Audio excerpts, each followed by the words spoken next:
Mr. Sandman, make me a motherfucking dream. ASAP.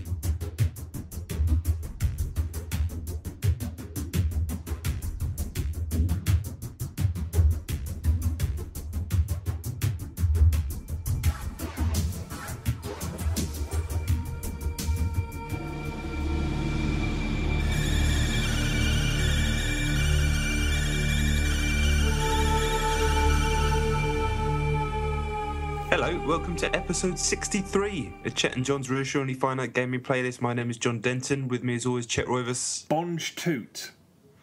You know the deal. 2 top 10 lists. 10 being the game we played the least this week, 1 being the game we played the most. Chet, let's fucking do this one. All right, okay.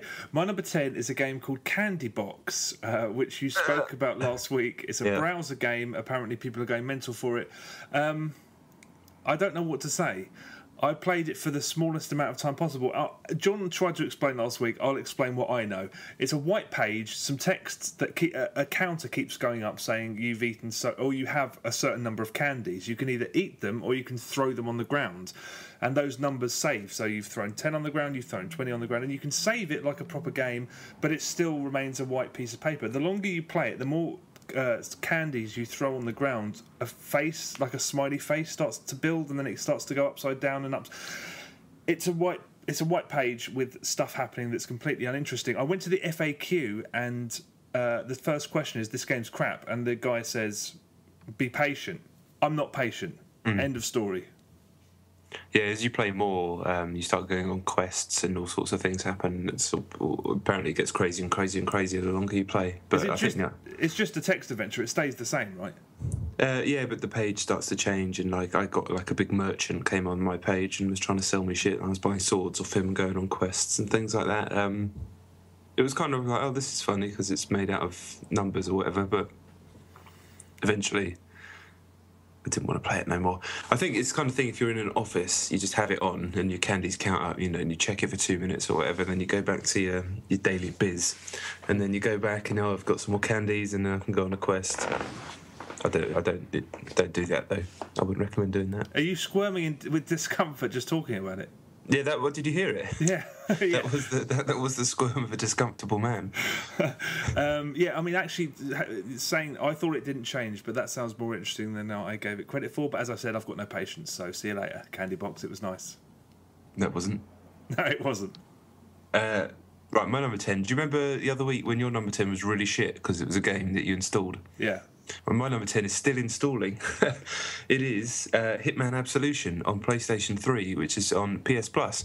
Now, I downloaded a bunch of stuff off PS Plus this week with the intention of coming in about 2 hours before recording and getting through, small amounts of a bunch of it. So I downloaded this. I downloaded Catherine. I downloaded The Cave. There's so much on there at the moment. I downloaded a game called Malicious, which I don't even know what that is, but I'm intrigued. Something else, maybe a Kami HD, just loads of games.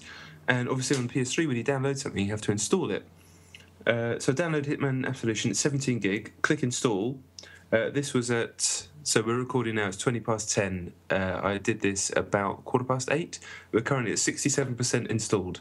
Now, you can't turn it off, as it says do not turn off the system. You can't press circle and go back and go, okay, no, this is going to take too long. I'll do something else. No, that's it. It just sits there. I can't do anything else on my PS3. So PlayStation Plus is amazing, but PS3's are fucking shit. Yeah. To be honest, I thought you were going to say it was a lot less than 67%. That's pretty good going. Yeah, but this was, 2 hours of install? This isn't downloading. This is installing. I've already downloaded it. Wow. Yeah. No, all this stuff's downloaded. It's sitting on my hard drive, but in order to play it, I have to install it. I thought it would take 3 minutes max, but no. Okay, yeah, that's harsh. And don't call me Max. Okay, my number 9 is a game called Way of the Dogg on the Xbox 360. It's an Xbox Live arcade game. The Snoop game. The Snoop Dogg game. Have you played it? Sweet. No, but I've heard of it.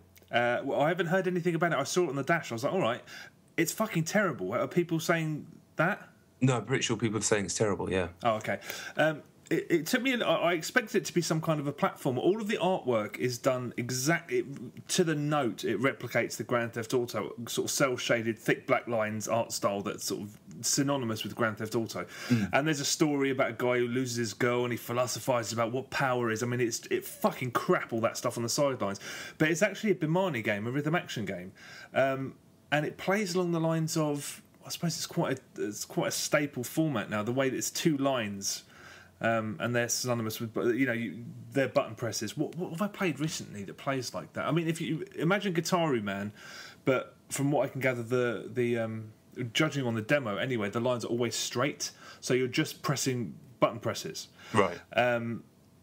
The demo is absolutely terrible because the tutorial is screwed.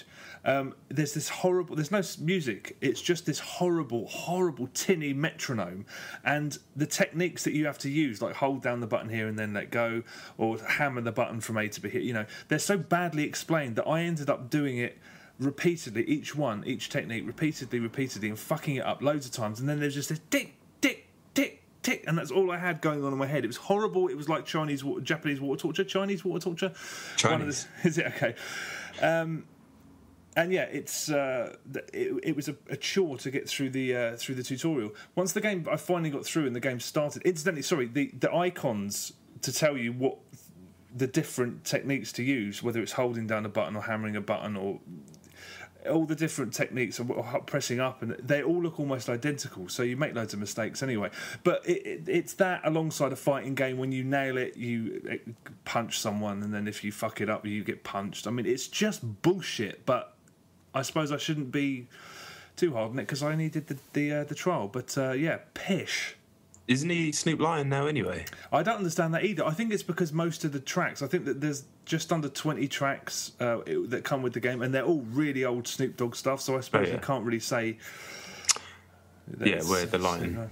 Yeah, maybe it turns out to be an amazing game, but god damn it, this fucking trial is terrible. I still want to check it out just for the novelty value, but... Yeah, I'm not expecting much. You'll regret it, I guarantee. You probably will. Yeah. Right, my number 9 is a game. I've been on Newgrounds. It's a game called Dot Life on Newgrounds. It's pretty shit. You are a dot, and the idea is you move through these 2D areas, which are like small, thin mazes, basically. You can move using the arrow keys. There's floating flowers. You're supposed to collect the flowers, not hit the sides, get to the exit. Really simple, but it's just painful straight away, because the second you hit the side, the screen goes, and then you get bumped off and hit the other side, and it's like, those games, I don't know what we call them, where the copper thing hits the fairground wire. Yeah, that shit. Yeah. It's like that, but turned into a video game, but less fun and with no chance of a prize. Playing that digitally makes no sense at all, because what the hell is it testing? That's rubbish. Yeah, it's just, I mean, it doesn't look like that. It's more of a, like, what's the I can't even think, impressionistic vision of what that would be, but the fundamental mechanics of doing that are pretty much the same as that twisty shit, which was fun when you were a kid, I guess. Yeah, I suppose it was. Okay, all right. My number 8 is a game called Decay. It's actually 4 games. I've played Decay, the trials for the 4 Xbox Live indie games called Decay, Part 1, Part 2, Part 3, Part 4. They are made by a small Swedish studio called Shining Gate, and they must be popular because they've all got 4 or 5 star ratings. And I mean, fucking hell, they've made 4 of them. They're just first-person point-and-click horror games, the kind of which are available on browsers everywhere. Nothing special at all. I mean, the tropes of the genre are there for all to see. It starts off with a note, which appears to be a suicide note, and there's a noose, and there's a paper clipping about a car accident. The way it starts, I was just like, I've been here so many times, it's silly. And another thing, there's always a bathtub filled with blood. Always. Yeah. Every time I've played one of these games, always. So yeah, I started playing it, and it's go here, pull the thing out of the key, out of the keyhole, find the key, open the door, move here, and it's all it looks quite nice. It looks like they've used sort of manipulated photographs, so it looks like it's kind of just on the verge of nightfall, and it does look strangely. What's the word I'm looking for? You did get a sort of strange authentic. No, not so much authentic. There is you know how that films, a lot of them are made at what's it called, not the witching hour, magic hour. The hour when the sun's down but not quite down, so there's that slight sort of magical glow on the horizon. Yeah, sure. It's like that, and it's sort of peering through Venetian blinds. It's just it's successfully creepy, but it's the same old rubbish. The only thing that happened is I played through the 4 trials, and each of them reuses the same rooms, the same environments and stuff. But the third one is there's actually some gameplay. It's all static screens, apart from the third one where there's this first person bit where you're moving, and the way it's been animated. It's such primitive equipment, and the way they move through the photographs, it kind of looks like you're moving through a blurry CCTV world. You can only move up, but it was really strangely spooky. Okay. And then there was one bit where you had to knock on something, and then because nothing moves, there was this naked figure with like a plastic bag, but it's actually video footage that they sort of put on top of the photograph, screaming around, headbutting this bath. It was like, oh, fuck, really got me. Oh, right. But it's the same old thing. I mean, I've tried 4 chunks from each one, and it's all more or less the same, apart from the third one, which was really like, wow, they've really gone a bit to town on this. They must be popular because people do like these games. The first one's 80 Microsoft points. The other episodes are 240. So I don't know if you like those kind of games. It's difficult to recommend because there are so many available for free on browsers, and it is the same techniques used to try and shit you up. Although one of them, as I said, really did put the wind up me. But yeah, Decay. If you like those games, definitely worth trying the trials or trial. That sounds all right. It's all right. Sounds all right. Yeah. I've seen it before. But yeah, I hate getting, you know me, for years and years you've been showing me those stupid videos where the ghost jumps out or like someone comes and screams into your screen. I fucking hate that feeling. That is my least favourite feeling. I absolutely hate it. It's so annoying. It just makes me so angry. To be honest, this game didn't do that. There were no jumps as such. So okay then. When that video clip of the guy writhing around stood up headbutting the wall, it wasn't like to make you jump. It was just to make you go, oh, that looks really fucking spooky because of it's so low res. It looks like CCTV footage put on top of a photograph that was kind of sort of drained of all it's weird. Okay. Not my sort of thing, but it looks perfectly serviceable if you like that sort of shape. Yeah, well, people do, definitely. They do. They like that scary shit. Talking of scary shit, number 8, Berty the Butcher on PC on Newgrounds, actually on Mac technically. A Game Boy version equivalent of Hotline Miami without any gameplay. You're Berty the Butcher, a serial killer. You walk around these, it seems like padded cells, but it's like Game Boy graphics, literally Game Boy graphics, proper monochrome style. Seem like padded cells. You can walk around, there's other people in there, you press space to kill them and then hit C to clean up the mess so nobody else gets scared. Later levels there's cops, and when people get scared they run to the cops. It's not exactly the best game I've ever played, but I would imagine if I was... When was I really weird? Maybe 12 years old? I used to love anything with, like, fucking chainsaws or killing, any of that shit. I loved all that shit when I was about 12. So if I was 12, this would have been my boy, but I'm not, so it's not. What the hell do you mean there's no gameplay? Well, there is gameplay, but, like, Hotline Miami is quite an involved game for a top-down murder simulator, whereas this is not. It's just like walk up to a guy, press space, he dies. You know, he dies. That's it. Wow. Superb. I presume you picked it just because of the great title. Exactly, Berty the Butcher, and it was a little pixel man with blood all around him that looked like, it looked like a butcher. So, yeah, I was up for that. You know, you got to pick and buy the titles in the covers. True that. I agree. I agree with that. Okay, my number 7 is another Xbox Live indie game. It's called Avatar and the Deadly Tomb. I picked this up because the cover art was not brilliantly rubbish. It was just looked way too glossy to be some of the cover art on the indie game space is really. They've clearly spent more time and effort on the cover than they have the actual game. But it had one of the Xbox avatars, and it had all this extra sort of text. It looked like an arcade game. I'm curious about the use of avatars because the amount of indie games that use those Xbox avatars is quite high. Is there any kind of incentive for using them? Because is that something that people like? I guess they must. I don't know. Yeah, maybe. Yeah, I don't know. I really don't know. There are so many Avatar this, Avatar that. But yeah, Avatar and the Deadly Tomb. It's an extraordinarily simple platformer set in a temple, which is to say the walls and the platforms are yellow. It looks, if you want to know what it looks like the original Prince of Persia, but 10 times more basic. You can only walk from left to right and jump. You have to avoid obstacles, jumping on ledges, avoid fireballs, very, very minor puzzles. It's basic in the extreme, and there's a looped adventure, sort of a mock Indiana Jones theme that loops every 7 or 8 seconds, which is just... that makes me feel sick. That's the worst part of indie games by far. Is that shite? But it's it's surprisingly playable despite how primitive it looks and plays. Really, but there's a little bit of panache in there. It's good. It's fine. It's like 80 Microsoft points, and it's rubbish. But for me to get to the end of the demo and not be pissed off, and having had quite a small amount of fun, it's fine. Avatar and the Deadly Tomb, it's all right. It's a good name. Is it? Well, yeah. I'm sticking with my original opinion. All right, okay.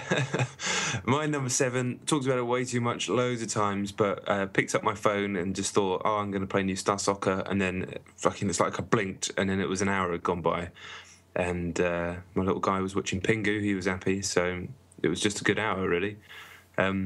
I don't really have much more to say. I know that it's all it seems. Like Simon Reed, the creator, is looking into making a sequel because he's been throwing some stuff out on Twitter about new ideas for a tackling minigame and things like that, which would creep into a sequel. So I'm super pumped for that if that does happen. Everyone's probably played New Star Soccer by now. I've talked about it 7,000 times, but it still gets me whenever I put it on. Okay. I'll never play it. I don't need the hassle. My number 6 is Fuse on the Xbox 360. The demo came out last week. It's also available on PSN. Yeah, I think it's on PC as well. I had very low expectations for Fuse because the first time I saw it was at the EA. I went to an EA press showcase like at the end of last year. Yeah. And during that, if you don't know how it works, when a publisher, any of the big publishers do a showcase, they hire a massive venue and then they put pockets of people showing different games, and then they take you in half an hour sort of groups round, and it's a fantastically inefficient way of doing it. But at the last one, I saw Mass Effect, the final piece of Mass Effect 3 DLC. Played that, great. The next one was the Mass Effect 3 on the Wii U version of it. Fine. Then we got presented Dead Space 3 for half an hour. I was like, yeah, okay. And then we got, I played Army of Two, The Devil's Cartel for 20, 25 minutes. So when I got to the Fuse stand, I was like, Fuse, I haven't heard this. What is this? And then I saw some footage in the background running, and I just walked out. I left. Because I could not look at another third-person action game. Yeah.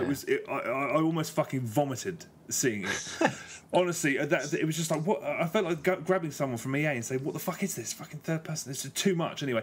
But it looks really, really quite neat. It's from Insomniac, who I think, is this their first multi-format? Because they've always been Sony, haven't they? It is, yeah. On the surface, it's difficult to get excited about. It's a squad-based, 4-player co-op, cover-based shooter.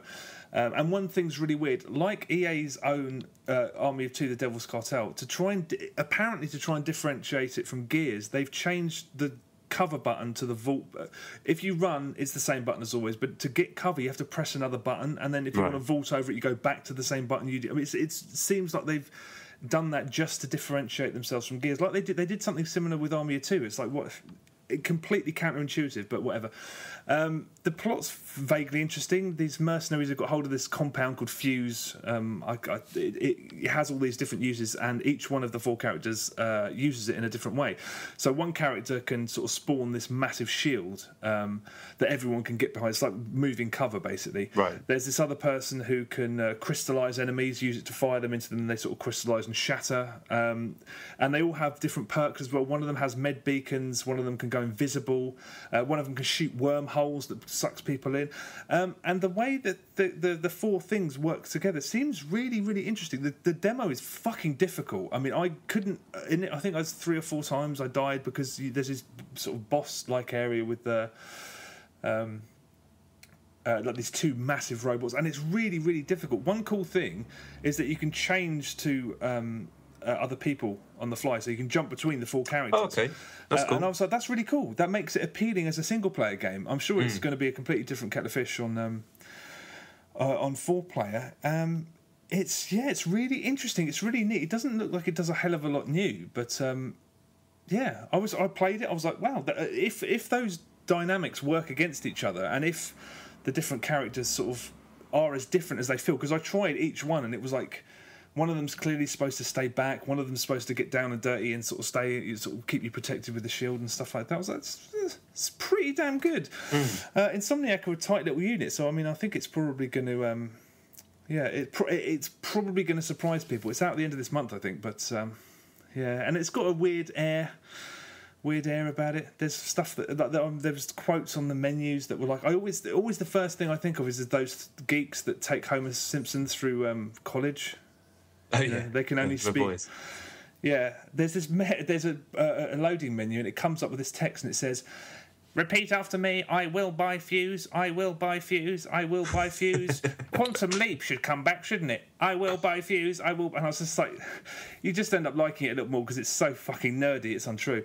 But yeah, I'm actually kind of looking forward to it, and I hope I can find enough people to do it on co-op. I mean, it's not going to change the world because it is what it sounds like. Yeah. But if it's as interesting as it possibly can be, then fair play.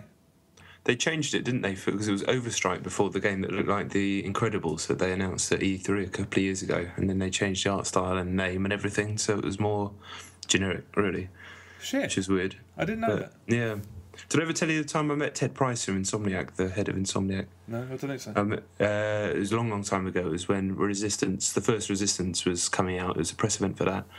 And he's one of those people, you know, when you meet some people and they do that thing where they shake your hand but they squeeze it really hard to like exert some sort of dominance over you. Bear in mind, I was like a 22-year-old fucking scruffy games journalist. He's like a 40-year-old executive. Anyway, he did that, and then I said that his game was a bit like Halo, and he got really, really angry with me and wouldn't answer any more questions. So, I don't like their games because of that. Man. Professionally, I do, but personally, how many enemies have you got in the games business? 1, 2, 3. 3? Oh, 3. Rubbish. I thought it was going to be a bit more than that. Okay. 3. Okay. You all right? You squirming again? Sorry, mate, I'm uncomfortable. Okay. Talking about how you upset all those people. Yeah, right. I don't like to upset people. Right, my number 5 is Monaco. What's yours is mine on the Xbox 360. My Ted Price story was not part of my list. Hold on a minute. Wait a minute. Have you not said a game? You haven't, have you? Sorry. No. Fucking eager beaver. Go on. Right, my number 6 is I played more of Slender the Arrival because I had to. And it doesn't really change. I kind of laid into it last week. I don't think I can add much more. I don't disagree with anything that I said last week. If you didn't listen to last week's episode, I said atmosphere is pretty cool to a point. It certainly looks nice. I was actually incorrect. I said it was cost about 12 quid. That's incorrect. It actually cost £6.66 because the devil, but there's no devil in it. It's just some tool guy. It becomes even more repetitive the more you play. I still think for £6.66, if you haven't played the other one, or you really dug the other one, or if you've got some like kid that you want to scare, you could get him to play it. But really, it's not sophisticated enough in either in its horror or in its video game mechanics to really be called a success, even at that price. Uncorrect, eh? Uncorrect. Did you say uncorrect? Sounded like it. I don't know. I'm just really discomfortable. Okay. All right. Cool. May I speak now? Yes. Okay, my number 5 is Monaco. What's yours is mine on the Xbox 360. You told me to download this. I did, didn't I? And then I didn't download it. Yeah. I had never heard of this until there was news stories saying, "Oh, it's been delayed," or something. I'd never heard of it. And I've never felt less equipped to speak about a game because it's one of those games that it might as well. It's multiplayer or nothing. Right. It's a full player. Do you know anything about it? Yeah, I know loads. Oh, do you? Okay, right. Yeah. Because I still don't know a whole hell of a lot. I played the trial, and it kind of. I put the pad down afterwards, and I thought I can't really critique that at all because it's not. It's not what it is unless you're playing it with other people. Yeah. There isn't even bots, I don't think, because you can just change. It's basically kind of weirdly similar to Fuse. You have these 4 characters. They've got different attributes. One's a locksmith, one's a mole that can dig through walls, one's a cleaner who can knock out enemies silently, and you're escaping from prison and then moving through these environments trying to get out of this get out of this town, I think. No, you're robbing places. It's like a heist game. The beginning, you're just escaping from prison. And then it goes on where you're robbing like nice places in Monaco. Okay. Robbing them up. Okay. Well, I mean, the opening, did it? To be honest, yeah, you get out of prison and then you're trying to get into somewhere. It shows how much I was following the story. Anyway, yeah, it's difficult. I honestly felt like I couldn't say anything about it, and that's it. Kind of annoyed me a little bit.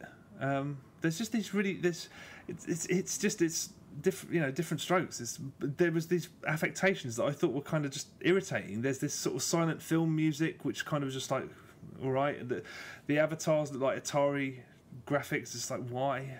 I was just like, everyone's French. I know. I mean, Monaco, yeah, all right. But I mean, it's just. I just was kind of like, this is not only does this not feel like I can talk about it because it's a co-op game. I also don't feel like I could talk about it because it feels like it's not for me in the slightest. It couldn't be any less of a single player game, and it couldn't be any less of a. I shouldn't really even have spoken about it. I played it hungover on Saturday morning, and I was just kind of looking at it like, what is this? It's supposed to be really fun on co-op. That's what I mean. Yeah, it's supposed to be a good caper. Totally got a sense of that. But when you get to a puzzle and then it says change to the guy, I was like, this is kind of shit because you can't all do your bit. And the whole beginning bit, you're stuck in these tight little alleys. Obviously, you're trying to get out. I shouldn't have fucking mentioned it, to be honest. I spent. Maybe it's just a bad trial because it's so well reviewed everywhere that I mean, different strokes and all that, but. I still like to give it a go, but co-op games are just almost impossible for me. Yeah, I'm not inspired to return to it. It just ended up rubbing me up the wrong way. But then again, I was absolutely smashed, barely looking at a one eye, wanting to go back to bed. Oh, that's not a game you want to look at hungover. I wouldn't have thought. No, it's not. I shouldn't have spoken about it. I apologise. I forgive you. Thank you. My number 5 is. Mario 3D Land, the game that keeps on giving. I just can't believe that it just keeps on going and going and going, and all the levels are awesome. I can't play it for more than about 40 minutes. Now it's hard.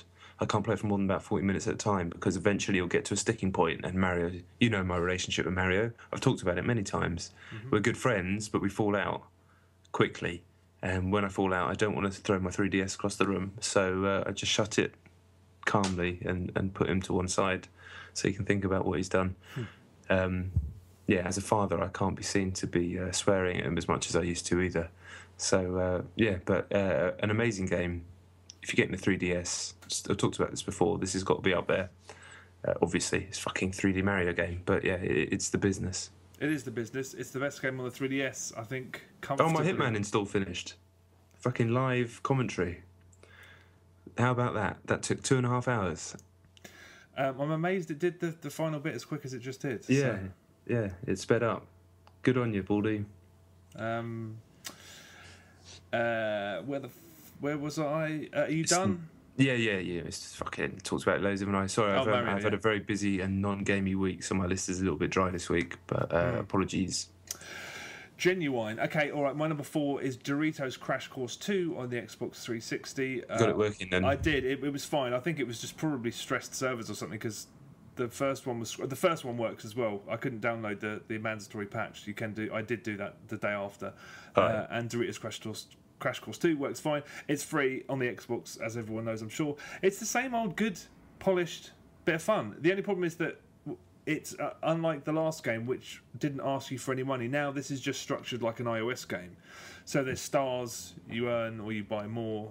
You can unlock levels with money, or if you don't like it. Basically, if you don't like the grind, and it is quite a grind. If you want to really, really sort of unlock all of the levels that are on there, you have to shell out for it. The game.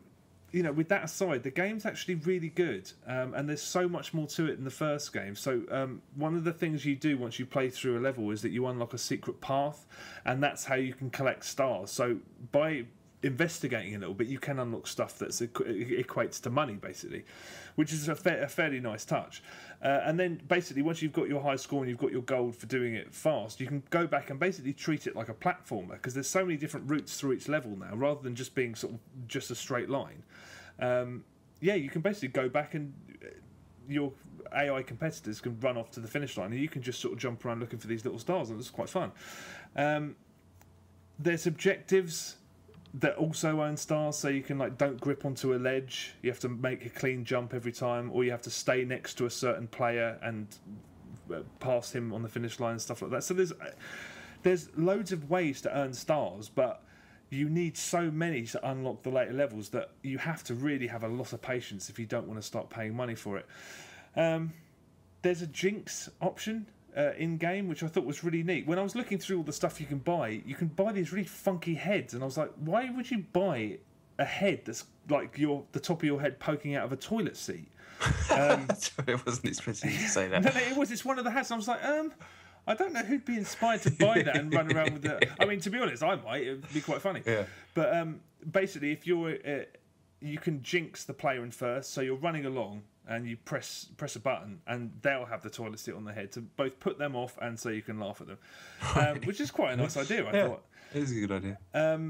You can buy avatar effects, so you can permanently have dust sort of running around your feet, or you can have rainbows flying around. It's just there's little options that kids are going to probably like. You can buy perks and bundles. That actually, perks is the one thing where I don't know whether the wheels will come off, because you can buy bundles of perks which allow you you can buy 10 instances where you can run up a wall faster.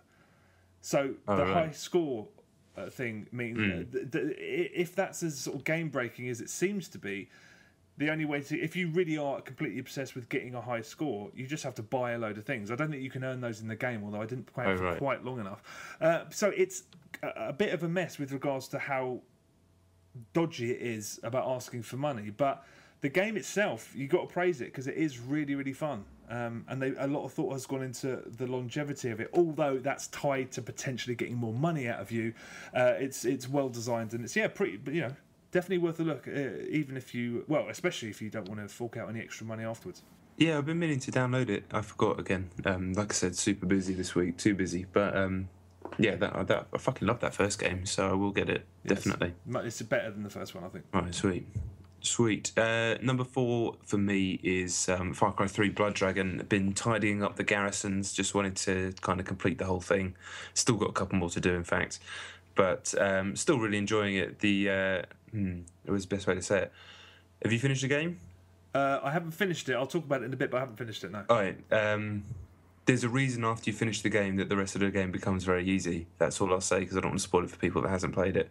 And you don't have to choose that path, but it's very tempting when it's right there in front of you. Hopefully that's still ambiguous enough for people who haven't played it. It's better. I would recommend before you finish the story to do all the garrisons if you're that way inclined, because it's probably more fun that way, because afterwards it can be just a bit of a cakewalk. But that's for a reason.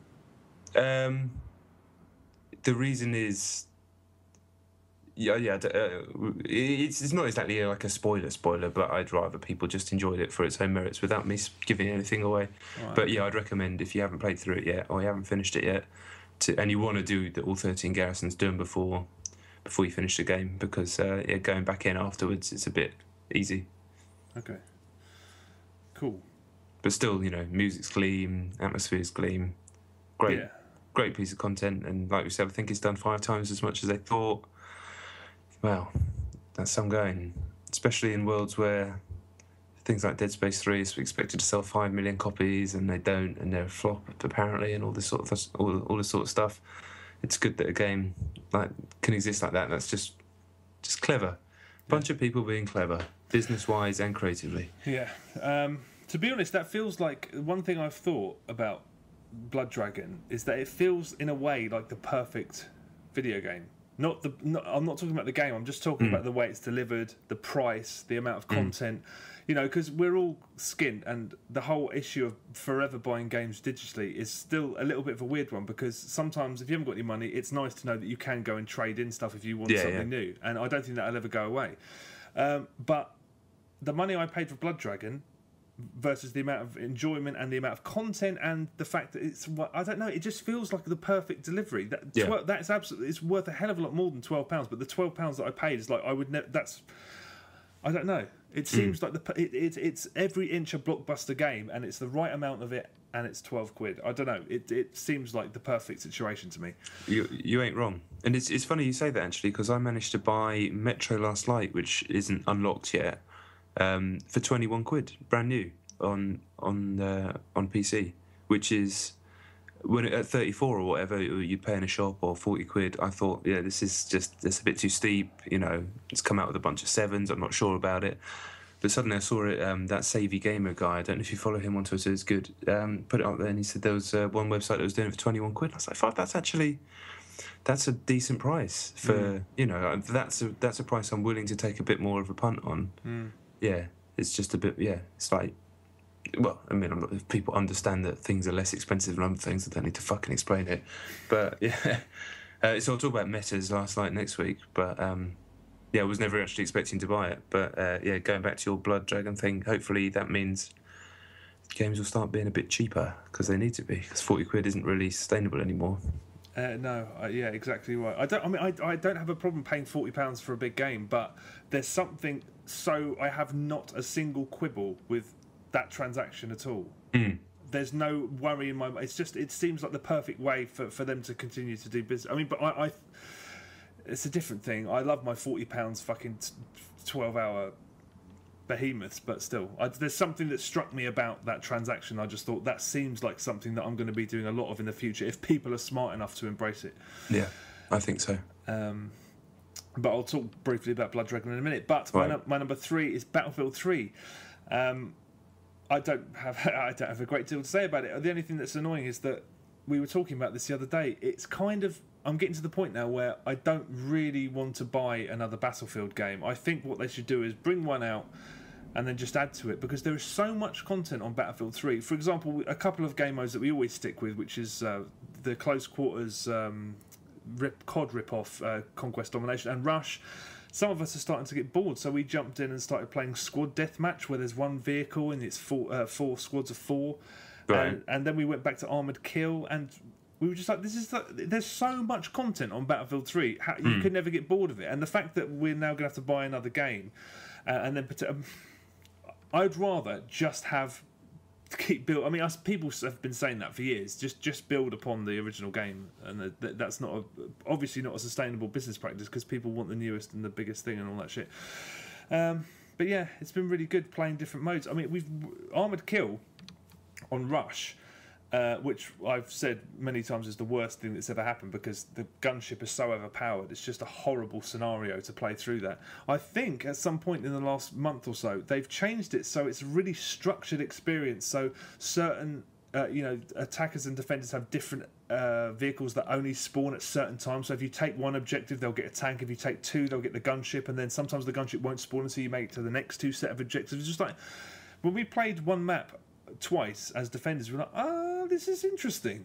Because if you know, I mean, it's completely different from the other maps, but if you know what's coming, if you know what your attackers are going to have next, and it's always seemed to be tied to what the objectives were doing. And it was nice that the gunship wasn't always in the fecking sky, because that was criminal. But yeah, it's another thing that they seem to have fixed, and Batters is all right. Batters. My number 3 is a game I've also talked about too much, Luigi's Mansion. It's pretty harsh on the old savage and the checkpoint in the old Luigi's Mansion. Yeah, it is, yeah. You get, it'll chuck a boss at you that you might not be expecting, and obviously with the boss you need to learn the patterns, so you might die first time, and it just chucks you back to the very beginning of the mission. That's pretty harsh. So, I've been playing a chunk, and then that happened, and I was like, well, fuck you then, Luigi. You can go and sit in the corner with your brother. So, I don't want to bang on about it too much. Jesus Christ, it's just Luigi's Mansion, but very, very good. But it's a fucking weird choice. I'd rather it was just checkpointed like a normal game, really. Yeah, I'm sure the old one wasn't that harsh. I think it might have been. This Luigi's Mansion 2 is built like it was for a home console 10 years ago, and that is so strange. It's not a portable game in that at all, and especially seeing as you're meant to explore stuff. And if you're out and about and you haven't got a fucking charged battery, you can't quick save. Well, I'm going travelling tomorrow, and I will play it, but I've got the old 3DS, which has like a 14-minute battery, and I would be gutted if I got right to the end of the level, and then that's. You lose it all because you run out of bats. Yeah. Gutting. Maybe it's just because they wanted it to be hardcore or something. I don't know. It's weird. I like the fact that they split it into missions this time. Makes sense as a portable thing. You do one. But when some of them can last up to an hour, it's like... Yeah, exactly. Some of them are long, and especially if you are searching for the booze and things. Searching for the booze. Searching for the booze. Yeah, Luigi's, Mario's. 3DS. It's all about 3DS, but I need that big boy. I need that fat boy. Okay, my number 2 is Far Cry 3 Blood Dragon. Spoken about already, I won't bang on about it. Funnily enough, I realised as I was playing it that I was enjoying it so much that I was getting a little too close to the end. I think I'm either on the last level or I'm 2 away. So I actually did start going over and doing all the garrisons and actually looking through all the collectibles, which is something. Collectibles is something I've never really enjoyed doing, but on Far Cry 3 and Far Cry 3 Blood Dragon, I really like just walking because you just end up getting into rucks and stuff happens, and it's. So yeah, I've been going through and getting the garrisons. The garrisons are really quite clever because one thing that's missing from Far Cry 3 is the radio towers, and the radio towers were a really clever way of introducing a bit of really old school platforming, and although that they don't exist in Blood Dragon, the way they've structured some of the garrisons, that because a lot of the time you either a Blood Dragon's there or you get overwhelmed. What you need to do is get up high and start utilising the turrets, and there's those choppers whizzing around a lot of the time as well. So you have to get up high, and a lot of the time it's really quite hard to see where you've got to go, how to get up there, and the amount of time you can get hammered just trying to look for a staircase to take you up to the higher part, which was quite cool because then there was one of them has like it looks like it's completely inaccessible, and then you basically have to sort of it's a little bit of platforming, which seems like a conscious sort of decision to try and bring some of that in there because I did miss that actually. I was surprised, but I did. And I do the whole dynamic of bringing the Blood Dragons in. I mean, the amount of times I've been in a situation where I've just been overwhelmed, I've been like, fuck, I've just sprinted in and slapped that button, and then the dragons come in. And it's so cool the way you can play around with that. I put it on hard. Did you play it on normal or hard? I did actually play it on normal. Yeah, it wasn't very hard. No, it was a bit too easy, I thought. Far Cry 3 on normal was fine, but this was the dragons are too easy to kill and stuff. They're not really a threat at all. You're not wrong. It on a tangent, it gives you, in some games where you're about to get to the end and it gives you one of those, right, this is the point of no return, so press X if you want to continue. It gives you one of those, so you'll know when you're heading towards the final few missions. Cool. So you're not quite there yet. There's a few to go yet. But I have you played the garrison that's in the middle of the water? I think so. Yeah. I thought that was better than pretty much all of Crysis 3 on its own, because it kind of reminded me of it, the way the light came off the water, and it just reminded me of Crysis 3. I did it with a bow, and just a superb little section that you might not even do if you were just bashing through a story. I'm pretty sure I have done that one. I've done all but one, I think, and it's not in the water, so I must have done it. Although I don't remember I don't remember the water reminding me of Crysis 3. Maybe it was just the way we approached it and the way the light was, just all sorts of reasons why it might have been particularly good for us when we did it. But for reals, yeah, fucking get Blood Dragon. It's gleaming. Yeah. All right, it's me, isn't it? Number 2. Yeah. Slightly weird game, this one. I'm classing it as a game, and I've played it quite a lot. It's called GeoGuessr. Did you play this? No, never. It was all over Twitter last week. Basically, it's a really cool game where it gives you a picture of somewhere on Earth, real Earth, from Google Earth Street View, and you have to guess where in the world it is, and you can move it around because it's proper Google Maps, Google Earth, whatever, Street View. And then you get a map on the right, and you have to literally just guess anywhere in the world where you think it is. And you get five pictures, and then you get a total score. And you can like Facebook your score and all that sort of stuff. The leaderboard stuff isn't very well implemented so far, but Yeah, it was just like see what the best total score you can get. The closer you get to where it actually is the highest score. Really simple, but really, really good fun. Just Google GeoGuessr and you'll find it straight away. But yeah, you like trying to deduce from the trees what continent it is, or you trying to like scope out and see if you can see a sign, see what the language is on the sign. And like when you get one like within like 100 kilometers of where it is, you feel like a fucking genius. And yeah, just killed my Friday last week. Just played the hell out of it. Really, really fun. Did you say it was browser or iOS? It's browser, but it works well on a phone or an iPad as well. Okay. But yeah, I'd recommend it to everybody. It's so much fun. Okay, all right, that sounds interesting, I suppose. Yeah, no, it's good. GeoGuessor. Just Google that shit. GeoGuessr. Yeah, it's actually spelled GEO guess and then an R. You know, that annoying way that the internet likes to speak. But it's fucking GeoGuessr, isn't it? GeoGuessr. All right. Okay, my number one is Dead Island Riptide. Damn. 2 weeks in a row. Oh yeah, we played a hell of a lot of it. I don't have a whole lot to. We're doing everything, absolutely everything, every fucking. What a turnaround! Yeah, really. I had an inkling it was going to do this. I think I just got off on the wrong foot with it. But yeah, we're having an absolute blast still. We're doing absolutely everything, every completely pointlessly stupid and inane side quest. We're doing it. We're taking our time about it and we're loving every second. The glitches continue to happen. We continuously get booted out of parties, sometimes out of the game, sometimes it'll boot us out of the party and it looks like we're not in the game but we are still in the game. Luckily though, one thing you have to say about Dead Island and Riptide is that the save system is so robust that no matter the multitude of things that have happened, one of us gets kicked back to the dashboard, it crashes the Xbox, it's all of this connectivity problems. Everything saves exactly where you left it, and it hasn't let us down in that regard. And it hasn't. It happened less and less the more we played it. But for a period there, it was just like completely. We basically couldn't play a game for longer than 30 minutes without something fucking going wrong. Sometimes you're in a massive battle and the life meter disappears and you don't know how much life you've got. Sometimes the weapon icon vanishes, so you can't change your weapon. It's such a glitchy heap of rubbish. But hard not to love it.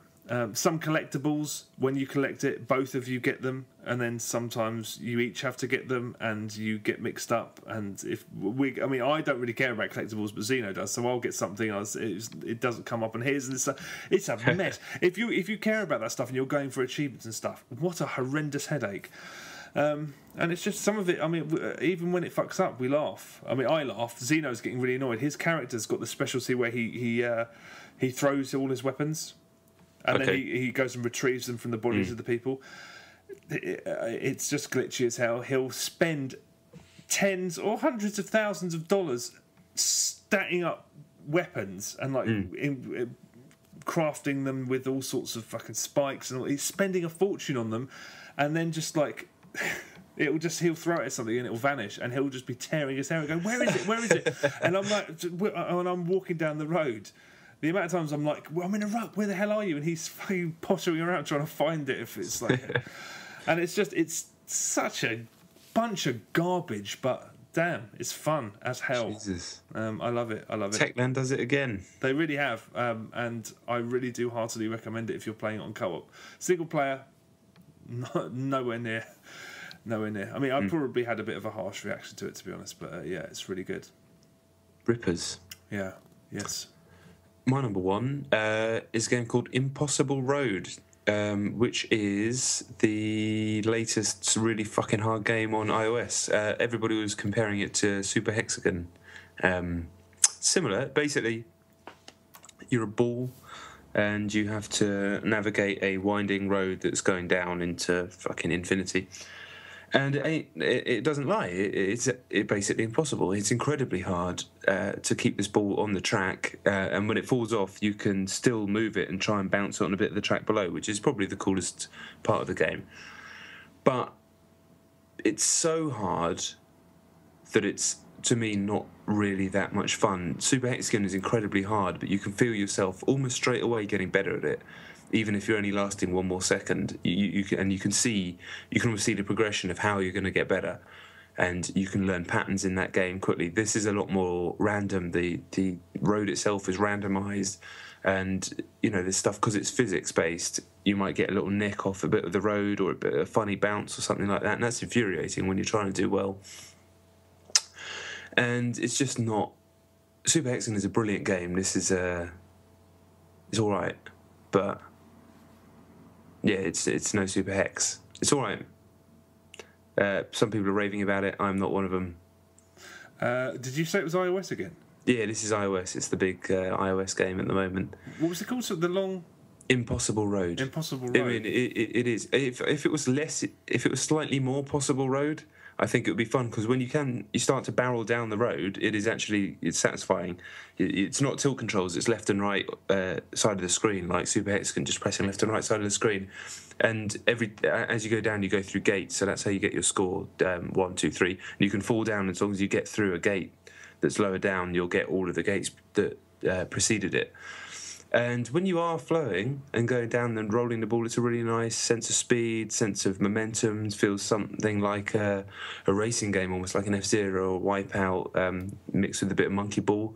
If it was slightly less, just pulled it back slightly, in my opinion, it would be way, way, way more fun. But it's so, obtusively hard that I just started to find it irritating. I still played it a ton, so it must have that going for it, but I ended up actually going back to Super Hexagon, which I didn't even want to talk about because I play it all the time. And when I was playing it, I was like, no, this is the game.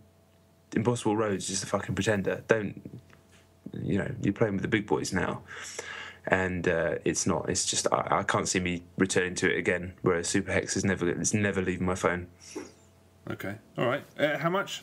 It was quite expensive, actually. I think it was either £2 or £1.50. I mean, expensive for those sorts of things, but everyone was banging on about it. And I watched a trailer, and I was like, that looks really cool.